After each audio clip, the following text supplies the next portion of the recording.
اسی لیے فرمایا گیا کہ جب افطاری کا دسترخوان بچھتا ہے اور پہلے ہی آ کر کے لوگ بیٹھتے ہیں، اور یہ سنت بھی ہے، ایسے نہیں کہ بھاگتے بھاگتے آپ آئے، وقت ہوا، کھجور لیے اور کھا گئے۔ افطاری کے وقت سے تھوڑی دیر پہلے بیٹھ جاؤ،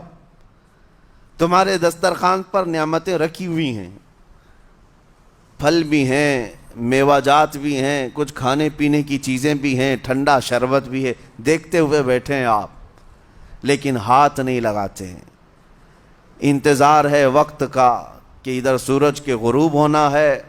اور میری افطار ہونی ہے، اعلان سنتے ہیں، اذان سنتے ہیں، اس کے بعد آپ اٹھاتے ہیں، لیکن اتنی دیر تک آپ خاموش بیٹھے ہیں دسترخوان کے پاس، سارے لوگ دیکھتے رہتے۔ یہ وہ منظر ہے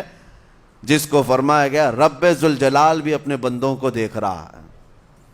رب تبارک و تعالیٰ بھی دیکھ رہا ہے اپنے بندوں کو،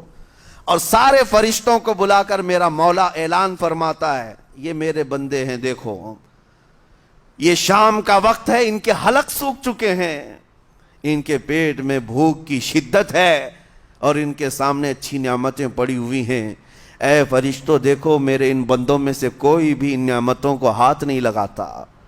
یہ صرف اور صرف میرے لیے بھوکے اور پیاسے ہیں۔ اور فرشتوں سے اللہ فرماتا ہے تم گواہ ہو جاؤ، ان کی حلق تر ہونے سے پہلے ان کے لیے میں نے جنت لکھ دیا۔ اسی لیے حدیث پاک میں ہے جب افطار کرتے میرے آقا صلی اللہ علیہ وسلم یوں ارشاد فرماتے ذهب الظمأ وابتلت العروق وثبت الاجر انشاءاللہ، پیاس بجھ گئی، رگیں ٹھنڈی ہو گئی اور اجر اللہ کے ہاں پکا ہو گیا۔ یہ حضور پاک ہر افطار میں عرض کرتے تھے۔ میں آپ کو یہ عرض کر رہا ہوں کہ یہ چھپی ہوئی چیز، اسی کا نام تقویٰ ہے، آپ صرف اور صرف بچے ہیں اللہ کے خوف سے۔ اب سنو حدیث پاک، قیامت کے دن حساب و کتاب ہوگا اور جنت میں جانے کا پروانہ کچھ لوگوں کو مل جائے گا اور سب جنت کی طرف جا رہے ہوں گے۔ اس میں بہت سارے لوگ ہیں جو پل صراط پر چل کر کے جنت پہنچیں گے۔ اب جب کافی لوگ جنت کے دروازے پر پہنچیں گے، ایک جماعت ایسی ہوگی جو پورے راستے میں کہیں نظر نہیں آئی، جنت جانے کے راستے میں کہیں نظر نہیں آئی، لیکن جنت کے دروازے پر وہ پہلے سے موجود تھے، چلے تھے نہیں چلے تھے کسی نے دیکھا ہی نہیں۔ دوسرے جنتی ان سے پوچھتے ہیں اس جماعت سے کہ تم یہاں کیسے پہنچے اور یہ انعام کس بات کا ہے تمہارے لیے؟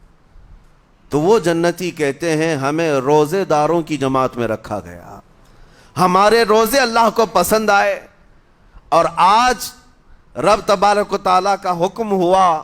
کہ ساری دنیا سے چھپ کر تم میرے لیے روزہ رکھتے تھے، دنیا کو پتا نہیں تھا تم بھوکے ہو پیاسے ہو، اور اے بندو آج سارے لوگوں کی نظروں سے چھپا کر میں تمہیں جنت پہنچاؤں گا۔